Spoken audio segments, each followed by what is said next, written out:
I got some news. And that news is simple. Russia is getting desperate.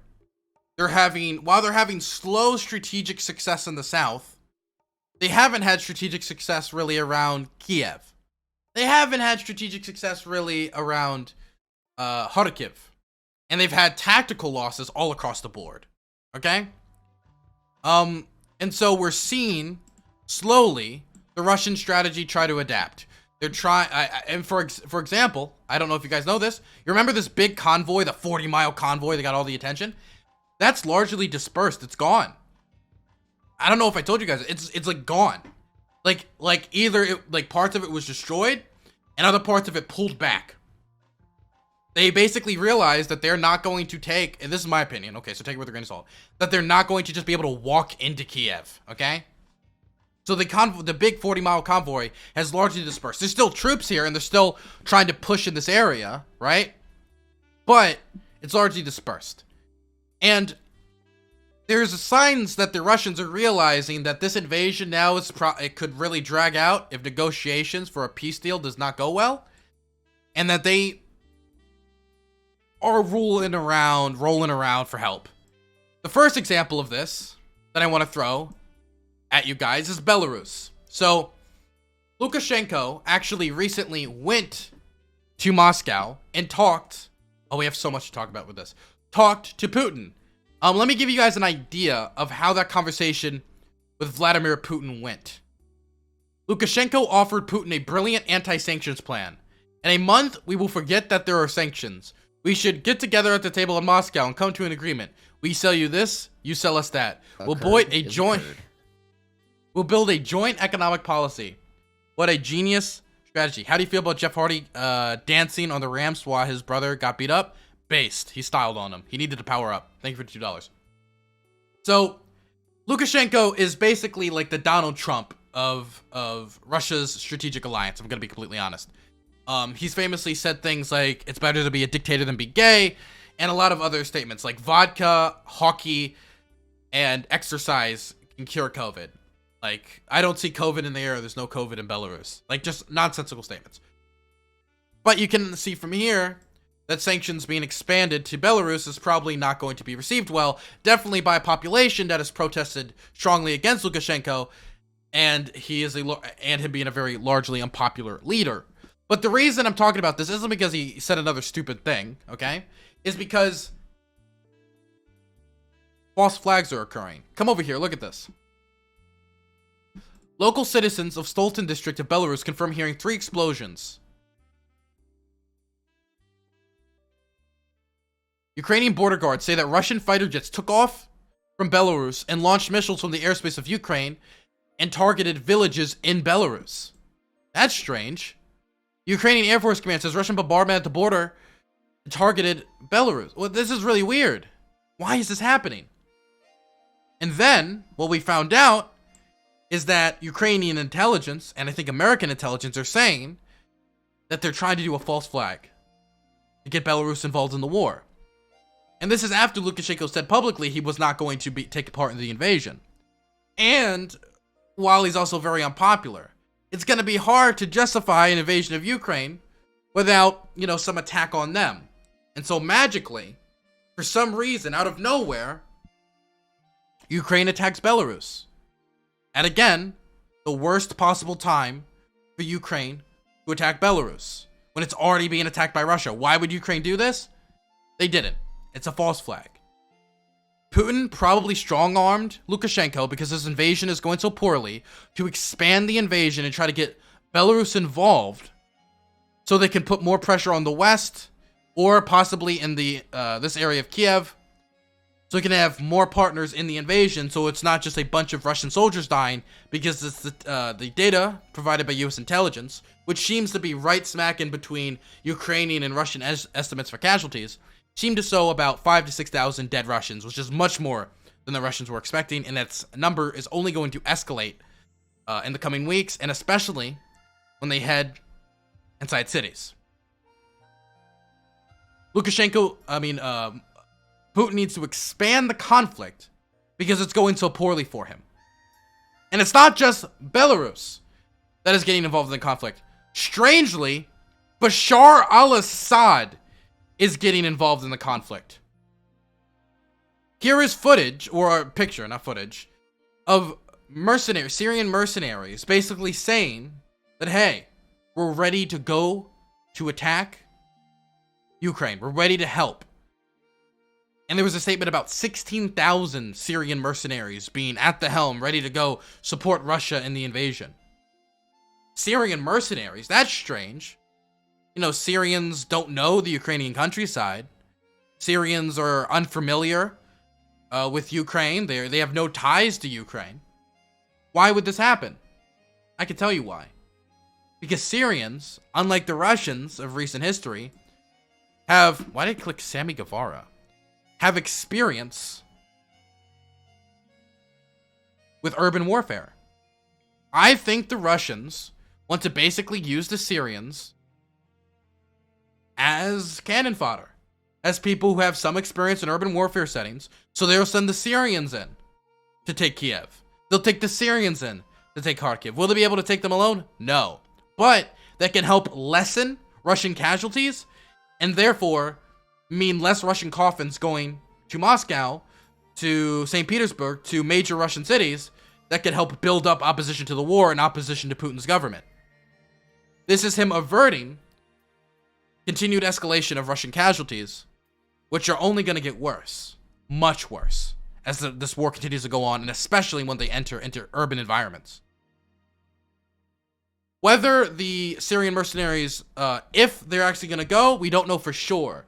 There has been a report of a Russian plane headed towards Syria and coming back from Syria. Who knows what that plane's carrying? But this could or couldn't flesh out. We will not know for sure until we see Syrian mercenaries in Ukraine, and or like an official statement from the government that they're going to use these Syrian mercenaries. And that's not the only thing we should be looking at, because here is a unit of the Central African Republic's military releasing a video stating their readiness to deploy to Ukraine to fight the Ukrainian nationalists. Frères combattants russes, nous sommes au courant de ce qui se passe en Ukraine. Les soldats russes mènent des opérations militaires pour amener la paix et l'ordre face au nationalisme ukrainien. Nous, soldats africains, nous sommes prêts à aller auprès de nos frères russes pour aller les soutenir. Now, to be clear, okay? The Central African Republic's military, as far as I know, does not have a ton of experience with urban warfare, and is also not, and I'm not saying this to be mean, it is not an extremely advanced military force. It is not. And so the odds of them using these guys, I think, are a lot less than the Syrian mercenaries, who I think would at least have some experience with urban combat. But again, if these people were used, they would again be used as cannon fodder for urban environments. Is this Mali? No, this is the Central African Republic. And why would the Central African Republic's military be ready to go? Because the Central African Republic's security is largely dependent on the Russian state, specifically the Russian Wagner Group, which is a private military company, right, founded by a neo-Nazi, by the way, that the Central African Republic depends on the security of those Wagner Group forces in order to prop up the government against rebels. Therefore, they need the Wagner Group to support their nation. Therefore, they're going to release statements like this. But this is of less concern, because the odds of this happening are much lower. But it is of much more concern, this right here. The idea that Syrian mercenaries could be deployed in Ukraine. And this shows that Putin's getting desperate. That the casualties, we only talk about the death numbers, like 5,000 to 6,000. The casualties include more than that. We don't talk about injured. There's going to be much more injured Russian soldiers than there are going to be dead Russian soldiers. There's going to be Russian soldiers without limbs, who have lost vision, who have PTSD, right? The casualties are well over 10,000 at this point. Well over 10,000. If you were to do usual, like, if you would assume it's probably around 15,000 if we're including deaths and injuries. Probably around that very broad guesstimate. And so the Russians are getting desperate. They do not want these high casualty numbers. They do not want all these dead soldiers. They do not want the public opposition that will grow from the war as more people realize the full extent of the war in Russia and how many Russian soldiers are dying for this pointless invasion of Ukraine that are getting mowed down by Russian soldiers, getting mowed down by Ukrainian soldiers and resistant fighters. This shows that Putin is desperate. And he doesn't have many international allies that can help him here.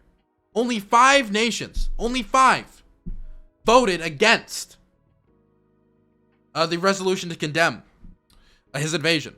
Hell, even Kazakhstan is sending Ukraine aid. And Kazakhstan is a Russian ally.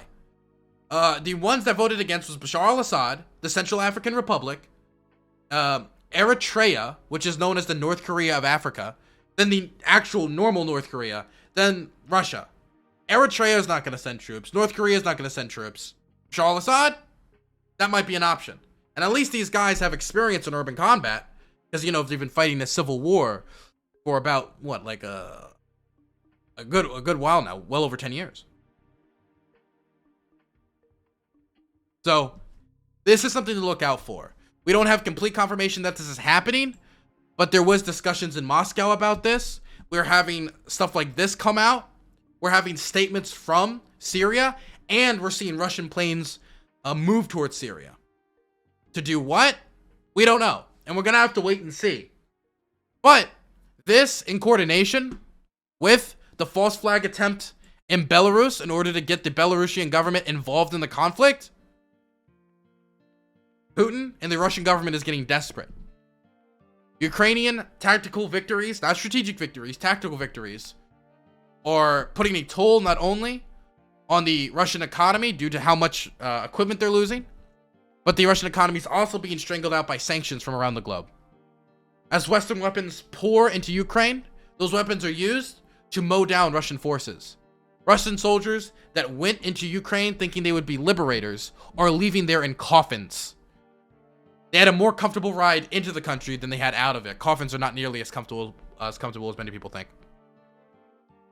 And as Putin gets desperate, he's not only going to resort to bringing in militaries with an atrocious human rights record, by the way, the Syrian Arab Army, and many of the rebels, many of the militias that fought with him have an atrocious human rights record. But so does the Chechen forces that Putin brought, so I don't think he really cares about that. It's not going to just be that. We're going to see places like Kharkiv continue to get shelled and turned into hell on earth as more civilians die. We just got another report from Mariupol about 1,582 residents being killed, as we saw a maternity ward in Mariupol getting bombed. Kindergartens getting bombed. Cathedrals getting bombed. It's absolutely terrifying.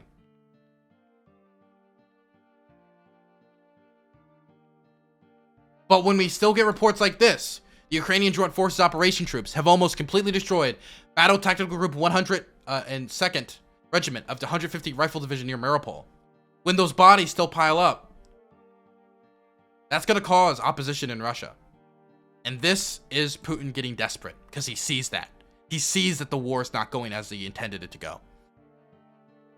And now he's pulling on every resource, everything he has, to try to bring Ukraine to heel, including Belarus and possibly Syrian mercenaries. And I'm concerned also about the obvious false flag allegations going around these chemical bioweapons. This completely unbelievable story about the American government making these bioweapons with Ukraine, etc., etc.